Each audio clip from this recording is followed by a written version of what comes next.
You don't have to go far to hear a message from someone who says that they have cancer or that they're having some issues with their health, or someone's having back pain, or anything, urinary tract infections. So, I want you to really think about what's really going on out there. There are gastroenterologists all through the cities, all through the hospitals, and I think it's time we stop all this chaos around gastric procedures. Not just procedures. They are doing surgeries on children that are actually disabling these children with their feeding tubes and all kinds of issues because they're not using nutritional implementation. And it's supposedly for the greater good. So when you have somebody in your family who's dealing with either a gastrointestinal issue, a mental health issue or disorder, or any of these problems, you got to start thinking, what's going on? All of our pharmacies have all this over-the-counter medicine. What's it for? It's for headaches, migraines, eye strain. It's for teeth, TMJ, for all kinds of things that are related to the teeth. There's things for your neck.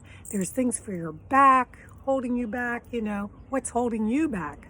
But, and then there's all kinds of digestive things that you can get over the counter.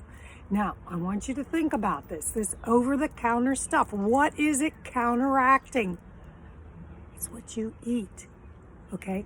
So, are our foods safe? What foods are safe for you? That's where you can find the information. You can either read my book, It Might Be Your Pancreas. You can read lots of books online, and I will try to direct you to the proper books because there's a lot of confusion around all this. And we don't want any of our children to have gastrointestinal surgeries. We don't want to have, someone who has to have a colostomy. When I was in nursing school, when I was nursing, I worked with people with colostomies. Marge Streit, she was great over at Mercy Hospital. I also worked with people who had gaping wounds, who had holes in their legs, who, from poor nutrition and from bacterial infections and bed sores and things like that. So when you think about this, because our gut needs to be balanced, and if it's not balanced with using real food, and if we're eating all this crap that's being marketed and packaged, it's not valuable for our body. So then all these issues start arising, and these poor children are getting a ton of surgery.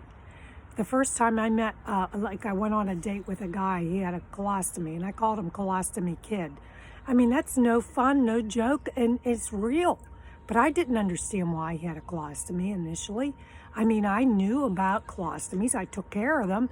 But to me, that was just all, this is what I was seeing in the hospital. Everybody I was dealing with had some kind of either GI problem, they had this spleen thing going on, or they had their pancreatic tumors and this going on with their liver and hepatitis. You deal with all these people in the hospital not realizing this is what's happening in our normal life, daily life, and it's related to the food. Diane Greco-Allen, food relationship coach. I would love to hear your story because we are all dealing with something, and sometimes we think it's just us, but guess what? It might be that everybody has some digestive disease, or they had their gallbladder out, or they had their appendix out, or they had something taken care of maybe early in life. So I reach out. I would love to work with you. We can maybe get a group together. I am mostly on pancreatitis, but I can deal with any inflammatory bowel disorder. So I'm working on functional nutrition counseling with a program out of New York. Andrea Nakayama, she's a functional nutrition alliance. She has a program that I'm going through, and that'll just help me to help you better. I can give you more tools, and more information, hopefully to help you along to figure out what foods are working for you and what is holding you back. Diane Greco-Allen.